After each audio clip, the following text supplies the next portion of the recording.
नमस्कार दोस्तों, मैं हूं चंद्रदेव और आप देख रहे हैं मोटिवेशन सेंटर। किसी गांव में दो भाई रहते थे और दोनों का स्वभाव बिल्कुल अलग अलग था। उसमें से एक भाई जुआरी, शराबी और आलसी निकल गया और दूसरा भाई बहुत बड़ा बिजनेसमैन निकल गया। लोगों ने पूछा कि ये दोनों असमानता, दोनों तो एक ही माता पिता के संतान हैं, तो फिर दोनों में ये असमानता क्यों हो गया।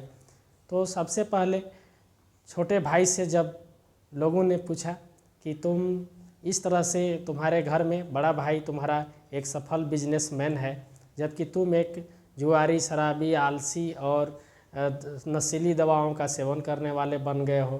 तब छोटा भाई ने बताया कि मेरे पिताजी, जब हम बचपन में थे तो मेरे पिताजी भी मेरे ही जैसा शराबी थे, जुगाड़ी थे, नशीली दवाओं का सेवन करते थे। मैं उन्हीं को देख करके यह आदत मेरे में आ गई है।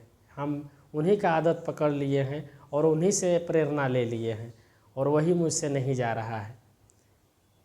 तो इसके बाद लोगों ने दूसरे भाई से पूछा कि आपका भाई, छोटा भाई जो है, वह एक जुआरी, शराबी और नशीली दवाओं का सेवन करने वाला कैसे बन, जबकि आप लोग एक ही पिताजी के संतान हैं।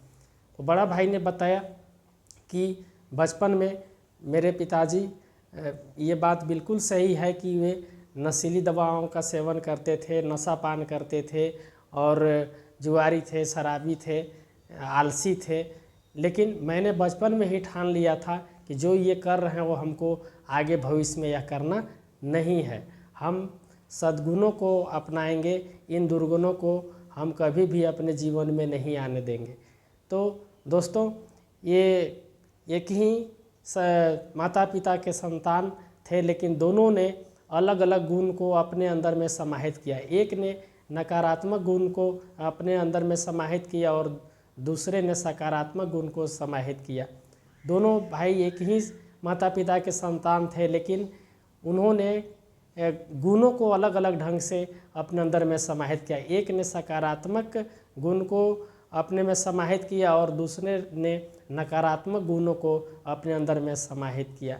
तो इस तरह से यह कहा जा सकता है कि हमें किन्हीं के गुणों को अपने अंदर में समाहित करना चाहिए, वह जो सकारात्मक हो उसे समाहित करना चाहिए। नकारात्मक गुणों को देखते हुए भी हमें उसे नज़रअंदाज कर देना चाहिए। जिस तरह से एक भाई ने सकारात्मक गुण को अपने अंदर में समाहित किया तो वह बहुत बड़ा बिजनेसमैन, सफल व्यक्ति बन गया, और दूसरे ने नकारात्मक गुण को अपने अंदर में समाहित किया तो वह समाज से बिल्कुल अलग ढंग के काम करने वाला आदमी बन गया। वह जुआरी, शराबी और नशीली दवाओं का सेवन हो गया। इसलिए हमें हमेशा सकारात्मक गुणों का कदर करना चाहिए और सकारात्मक गुणों को अपने अंदर में समाहित करना चाहिए।